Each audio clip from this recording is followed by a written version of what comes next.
भगवान की जब असीम कृपा होती है, अति हरि कृपा जाहि पर होई, पाव देव एहि मार्ग सोई। भगवान की कृपा से ही कृपा साध्य भक्ति बहुत निर्मल और शांत और आनंदित करती है, उसमें कभी विकार आता ही नहीं।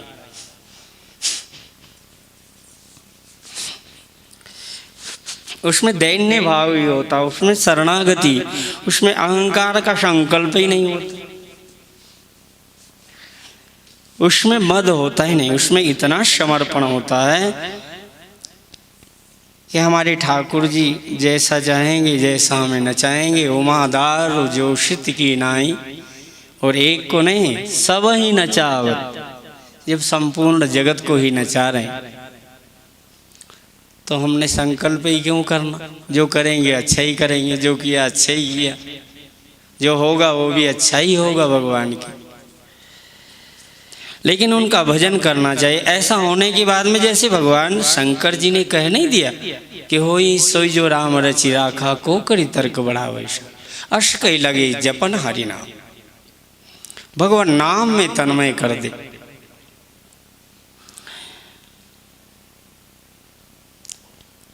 पूर्व प्रसंग में हम लोग कहाँ तक श्रवण किए थे, हम भी भूल गए। शंकर जी का चरित्र था, सुनहु शंभु कर चरित सुहावा। भगवान शंकर जी के सामने राम जी प्रकट हुए थे, यहाँ तक आए थे, और पार्वती जी उधर तप कर रही थी। सप्तऋषि उनका परीक्षा लेने के लिए पहुंचे। भगवान शंकर देखिए पार्वती जी की पवित्र करने का जब वर्णन किया तो पार्वती जी के स्मरण में भगवान शंकर इतने तन्मय हो गए। अति पुनीत अति पवित्रतम स्वरूप का जब वर्णन भगवान राम जी ने किया कि अब पार्वती जी के मन में अब आपको इतनी आपको एक कर लिया है हृदय में आपके चरण कमलों को कि अब जगत में संकल्प नहीं जाता, एक क्षण भी संकल्प नहीं। आप कृपा करिए, उनको स्वीकार कर लो। पार्वती तप की ना पारा, हमको तब तक करना ही पड़ेगा जब तक कि पूर्ण शुद्ध ना हो जाए। और शुद्ध हो जाने के बाद जब भगवान अपना लेते हैं जिस जीव को, इसके बाद में फिर उसको 84 के चक्कर में नहीं जाना पड़ता, फिर निज जन हो जाता है। फिर भगवान का नित्य पार्षद हनुमान जी की तरह, सुतीक्षण जी की तरह, सीता माता जी, भरत जी, लक्ष्मण, शत्रुघ्न लाल जी, और जितने आचार्य हुए ना, रामानंदाचार्य जी, कबीरदास जी, रविदास जी, अनंतानंदाचार्य, सुखानंदाचार्य, सुरसुरानंदाचार्य, योगानंदाचार्य, गालवानंदाचार्य, नरहरियानंदाचार्य, धन्ना भगत, सेना भगत, पीपा भगत, कबीरदास जी, रविदास जी, हाँ, सखूबाई, जनाबाई, कर्माबाई, मीराबाई, नामदेव जी, नरसी भगत, चोखा मेला, राका बागा, विशोबा खेचर, कितने सुंदर सुंदर संत हुए।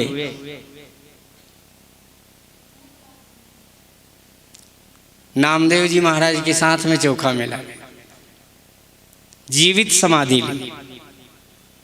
नामदेव जी भी भगवान के चरण कमलों में, विठलनाथ जी के। चलिए ये सब लोग भगवान के इतने अनन्य प्रेमी निज पार्षद होते हैं। आकाश में कितने भी नक्षत्र हों, उनमें सब में माला तो तैयार हो गई भक्तों की, लेकिन अब उसको जोड़ना चाहिए, सुमेरु बना करके उसमें लगाना है और एक करना है। फिर वहाँ से घूमकर फिर लौटेंगे, फिर यहाँ सुमेरु से घूमेंगे, फिर लौटेंगे। बड़े भाव के साथ उन्होंने कहा सुमेरु तो तुलसीदास जी को ही बनाया जाए, नाभाजी ने बनाया। ऐसे इनके काव्य में एकता है, सब दोनों सिरों को जोड़ने के लिए। राम जी का चरित्र भी ऐसा ही है। भगवान शंकर विचार कर रहे थे क्या करें अब फिर मन को रोका, पार्वती की तरफ भी नहीं जाने दिए। देखो मन थिर करी तब शंभु सुजाना, लगे करण रघुनायक ध्यान। भक्त कितना भी पवित्र, लेकिन इष्ट देव तो इष्ट देव ही है। भगवान राम जी के सामने भगवान शंकर किसी को, यहाँ तक पार्वती जी कहते बहुत अच्छी तभी मानूंगा और मैं भी तभी उनसे प्रेम विशुद्ध कर पाऊंगा जब उसमें मन रहेगा तो राम से अलग हो जाए। इसलिए राम में तल्लीन होने के लिए पार्वती जी का भी चिंतन का त्याग कर दिया। मन थिर करी तब शंभु सुजाना, लगे करन रघुनायक ध्यान। रघुनायक का ध्यान करना, इष्ट देव के को छोड़ करके जगत में देखिए, जबकि पवित्र तम अति पुनीत पवित्र सती का पार्वती का चरित्र है। तारकासुर दैत्य आया, दैत्य आने के बाद में भगवान ने कहा सप्तऋषियों से आप परीक्षा करके आइए। परीक्षा करने के लिए गए। यहाँ तक कथा हुई थी, सप्तऋषियों ने देखा तो ऋषि ने गौरी देखी तह कैसी मूर्तिमंत तपस्या जैसी, साक्षात तपस्या की मूर्ति है। तो भगवान शंकर सप्तऋषियों ने देखा कि वाह धन्य हो, लेकिन परीक्षा करने के लिए आज जगन माता से कहने लग गए आप अपने मन की तो बात बताओ, क्या आराधना करना चाहती हैं। कहते हैं बस मैंने जो है नारद जी के वचन को विश्वास मान करके बिना पंख के आकाश में उड़ना चाहती हूँ और समुद्र में महल तैयार करना चाहती हूँ। जो असंभव है उसको संभव करना चाहती हूँ। भगवान शिव के साथ मेरा विवाह नहीं हो सकता, लेकिन मैं जब तक शिव विवाह नहीं करेंगे, तैयार नहीं हो जाएंगे, तब तक अपना हठ नहीं छोड़ूंगी। सप्तऋषियों ने नारद जी की भी ऊपर से निंदात्मक भाव से ही कर दी होगी। उन्होंने कहा वाह नारद, तिनके वचन माने विश्वासा। अरे वो मन कपटी तन सज्जन चीना, आप सरे सब ही कह चीना। और तिनके वचन माने विश्वासा, तुम चाहो पति सहज उदासा। वो सदा उदासीन रहने वाला है, नंग धड़ंग, कोई मतलब नहीं, विभूति लगा ले, शमशान में पड़ा रहे। कमन मिले सुख स्वरूप आए, भल भूले ठक्के बोराए। भला आदमी ठग के यहाँ जबरदस्ती चला जाए, अच्छे वस्तुओं को छोड़कर, अच्छे संत को छोड़कर, ठग जो है ना मिल जाए रास्ते में, बस उसकी बात मान करके, भरोसा करके। उन्होंने कहा महाराज अब ये परीक्षा में कसौटी थी इनकी, आज भी तुम हमारी बात मानो। हम बहुत सुंदर, अति सुंदर सुचि सुखद सुशीला, गावे वेद जासु जस लीला, उनसे विवाह करवा दें तुम्हारा। उन्होंने कहा ये तो आप सब ठीक कहते हैं, लेकिन करूं क्या, मेरे सामने एक मजबूरी ये आ गई कि मैंने, भारतीय नारी एक बार समर्पित हो जाती है ना तो अपने मन को बदलती नहीं। अब तो जन्म शंभु हित हारा, और को गुण दूषण करे विचारा। गुण दोष का विचार जो करता है वो प्रेम कभी नहीं कर सकता। जो गुण दोष दोनों का त्याग कर देता है कि हमारे स्वामी, आज नहीं तो आज जो बहुत गुण देखेंगे कल दोष भी देखने लग जाएंगे। जो गुण से प्रशंसा से प्रसन्न हो जाएगा वो कल निंदा करेंगे तो दुखी हो जाएगा। इसलिए सुख दुखे समय कृत्वा लाभा लाभो जया जयो। हे अर्जुन, तुम तो लाभ हानि को, सुख दुख को, जय पराजय, जस अपजस, सबको सम समझ करके युद्ध कर। बस कर्मण्येवाधिकारस्ते मा फलेषु कदाचन। तेरे हाथ में कर्म करना लिखा है, फल हमारे हाथ में है भी नहीं। मान लो आज हमने गेहूं की खेती कर दी, गेहूं बीज दिया, तो क्या हमको कल ही फल मिल जाएगा? फल हमारे हाथ में बिल्कुल नहीं है, हमारे हाथ में कर्म करना है। फल कहाँ से आएगा? फल अब तो ऋतु आएगी, समष्टि से फल आता है। वृक्ष बड़े होंगे, फिर वसंत आएगी, फूल खिलेगा, फिर बीज बनेगा, तो बाद में परिपक्व होगा, उसके बाद में सूखेगी फसल, तो हमारे को प्राप्त होगा। और पता नहीं ओले बरस जाए, मिले ना मिले, तो हमारे हाथ में है क्या कुछ?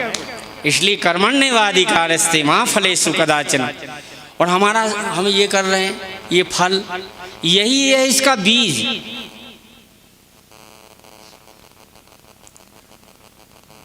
ये फल की आकांक्षा, ये करोगे तो ये मिलेगा। यहाँ पर त्याग कर दो तो वहाँ पर आपको इतना इतना मिल जाएगा। यहाँ पर दान पुण्य कर दो, ये अर्थ नहीं होता है दान पुण्य। दान देना है ना तो इस हाथ को भी पता ना हो, संकल्प भी ना हो, निर्विकल्प भाव से प्रेम से दो। मिले ना मिले फल की आकांक्षा से थोड़ा बीज बोया जाए। बीज बोना कर्म है, अपना सेवा करना है। और इसलिए थोड़ा सा भी कर्म करो तो निष्काम कर्म योग सर्वश्रेष्ठ है। उसका बीज नहीं होता, उसमें लाभ के बजाय हानि कभी नहीं होती है अर्जुन। इसलिए कर्म करना है, सेवा करना है, लेकिन निष्काम। सेवा परम फल है। पिता की सेवा मालिश करने को 1 घंटे मिल जाए, समझ लेना परम फल मिल गया मेरे को जीवन का। सदगुरुओं की सेवा का फल मिल, सदगुरुदेव ने कोई आदेश दे दिया कि जाओ आज संतों के लिए सब्जी अब्जी की व्यवस्था करना है, समझ लेना कि मेरा परम फल उधर हो ही चुका है, आज्ञा में ही फल हो गया। बाकी आगे नहीं भी संकल्प करना, बस संकल्प हो गया। आज कथा सुनना ये परम फल है।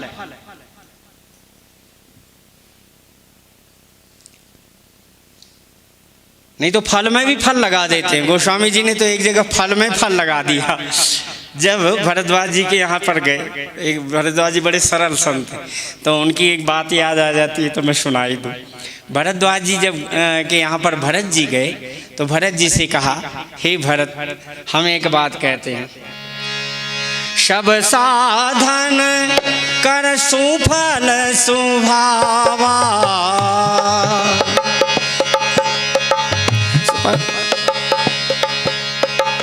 सब साधन कर सुफल सुभावा, लखन राम सिय दर्शन पावा, तहि कर फल पुनि दरस तुम्हारा, सहित सुभाग प्रयाग हमारा। आपको वो देना था, कॉपी बैग गिर गया है क्या? उसमें से भजन देख लो, गा देंगे। आप ले लो, ये भजन गाना था। तो कैमरामैन वो उसको बुलाओ या थोड़ा, तो मैं थोड़ा भरतचरित जोरदार सुना दूँ 5 मिनट गहरा। भरद्वाज जी ने कहा कि सभी साधन का फल है राम लक्ष्मण सीता जी के दर्शन। सभी साधन का फल है श्री जी के दर्शन और राम जी के दर्शन और लक्ष्मण जी के दर्शन। कहते हैं इनके दर्शन का भी कुछ फल होता है क्या? कहते हैं हाँ, इन तीनों के भी दर्शन के बाद यदि कोई अगर भरत जैसे संत का दर्शन ना हो तो सब दर्शन बेकार। हे भरत, तेहि कर फल पुनि दरस तुम्हारा। अगर राम लक्ष्मण सीता जी के दर्शन हुए और आपके दर्शन, आप जैसे संत, परम संत का परम प्रेम का दर्शन नहीं हुआ तो हमारे को राम लक्ष्मण सीता जी के दर्शन का कोई फल ही नहीं मिला। इसलिए हम उदासीन जंगल में तो रहते हैं। सुनो भरत, हम झूठ न कहें, उदासीन तापस बन रहे हैं। तो मेरे यहाँ पर श्री सीताराम लक्ष्मण तीनों रात भर रहे, तो मैंने इतने गुप्तचर यहाँ पर लगाए थे कि वो रात भर